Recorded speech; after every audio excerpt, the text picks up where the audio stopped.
Hello, welcome. My name is Miriam. I'm a family therapist, and today I'm going to talk about eye contact and why I believe it is a mistake to require eye contact of children, especially when we're trying to correct their behavior.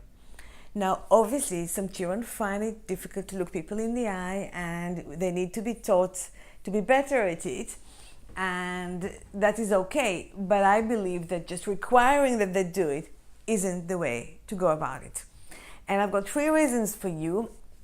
The first to do with having difficult conversations with children, and the third one is to do with children who are naturally a bit shy or feel awkward around other people. So first, when we want to address a behavior that may be problematic and we want to have a conversation with our child and we say, "Look at me," it's almost like we're saying, "Look at me when I'm telling you off." We are asking them to do something that's completely against their nature and is very anxiety provoking. So children are going to feel intimidated, and then they're going to either shut down, even if they don't do anything physically, mentally they're going to shut down, or they're going to become defiant and start arguing and fighting with you. You want them to have the space to think, to reflect, to consider what you're saying, to see if they want to change or improve their behavior, and you're not going to get this through requiring them that they look at you. Now, in lots of cultures, the norm or the expectation is actually for children to look down, not at an adult, and this is much more natural. And I don't know why in Western culture we got it this way, but I don't think it's a good idea, and I suggest we drop it altogether.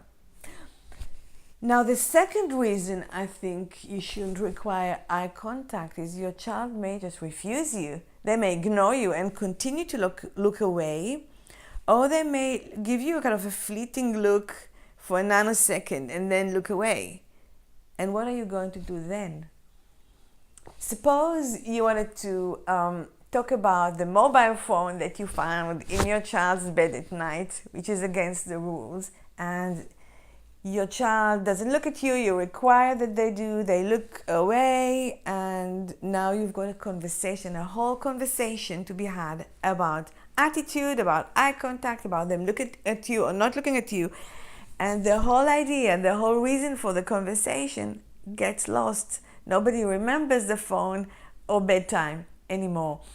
And some children are quite good at it. They've learned to use this in their favor, and they learn to use not giving you eye contact is a way to derail you and get you off message and off your original agenda. And I'm suggesting that you don't fall into this trap and just keep to the conversation that you want to have. Let them look wherever they wish. Now, if you've been convinced, which I hope you have, and you want to make a change, then please talk to every other adult in your house that may be relevant.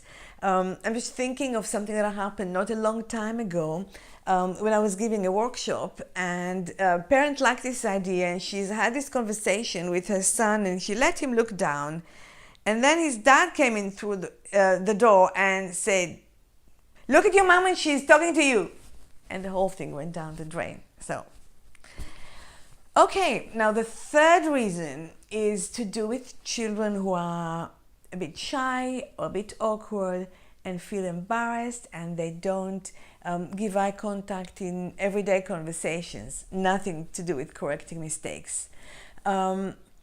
And say your brother came in through the door and you want them to say hello to Uncle Steve, but they actually go behind you, or they look down, or they look away. And your instinct is to require that they do. But children who naturally look away are children who are already a bit self-conscious and a bit embarrassed about other people, or maybe they just don't know what to do. And putting them on the spot in this way makes them feel even more so. And they will feel more self-conscious. They will feel that you may be disappointed with them. They may think that they've disappointed their uncle, and that's not a great start.